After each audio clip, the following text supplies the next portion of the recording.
Le royaume de Kouch est l'appellation que les Égyptiens antiques ont donnée au royaume qui s'établit au sud de leur pays dès l'Ancien Empire.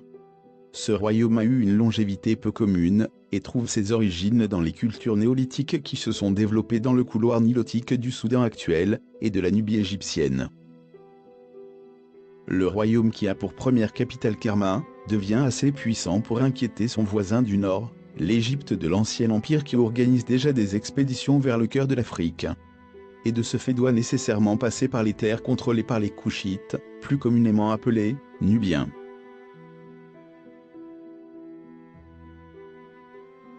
Ce peuple est présenté comme belliqueux, ils aiment la guerre, ils sont batailleurs et guerriers, ils entendent pas céder la place dans le contrôle des routes commerciales qui sillonnent la région, et relient les grandes régions de l'Afrique centrale et australe au reste du continent.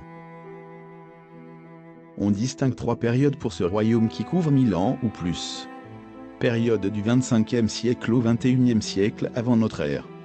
Sous la dénomination Kerma, on entend réunir l'ensemble des cultures kouchitiques, qui se regroupent par chefferie autour d'un puissant monarque, qui a donc sa capitale à Kerma, site du cours moyen du Nil soudanais. La population de cette époque est en effet constituée d'un ensemble de peuplades différentes. On assiste déjà à un développement de la métallurgie et des arts.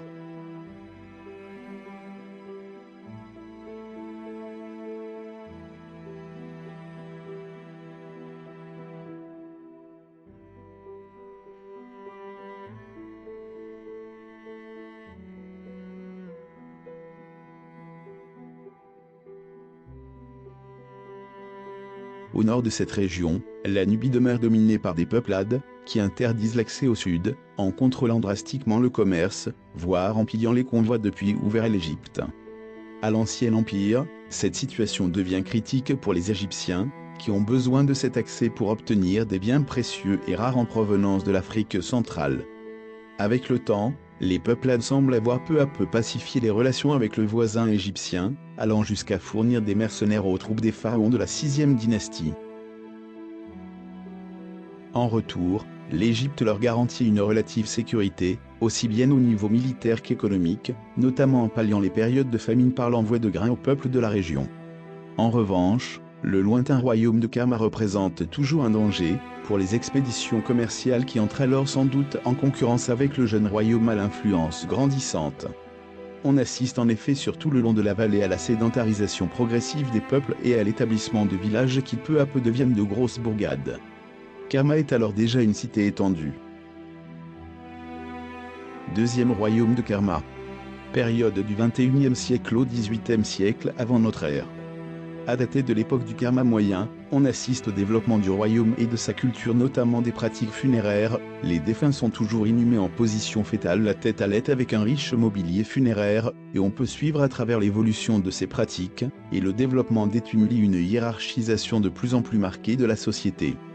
Une véritable classe aristocratique voit donc le jour, et préfigure la puissance du royaume à la période suivante. De rares contacts directs ont lieu avec les voisins du nord, mais le commerce est florissant, et atteste de la stabilité de la région. On retrouve des traces de son réseau commercial sur les terres de Chiuk au sud de la vallée du Nil, et jusque dans les montagnes du Tibesti. Au nord du pays, les peuplades dominent toujours la vallée jusqu'à ce que les pharaons du Moyen Empire annexent littéralement la région jusqu'au Baten el Agar. On assiste alors à une réaction du royaume qui protège ses cités derrière des remparts et, signe des temps, les défunts masculins sont alors inhumés avec leurs armes.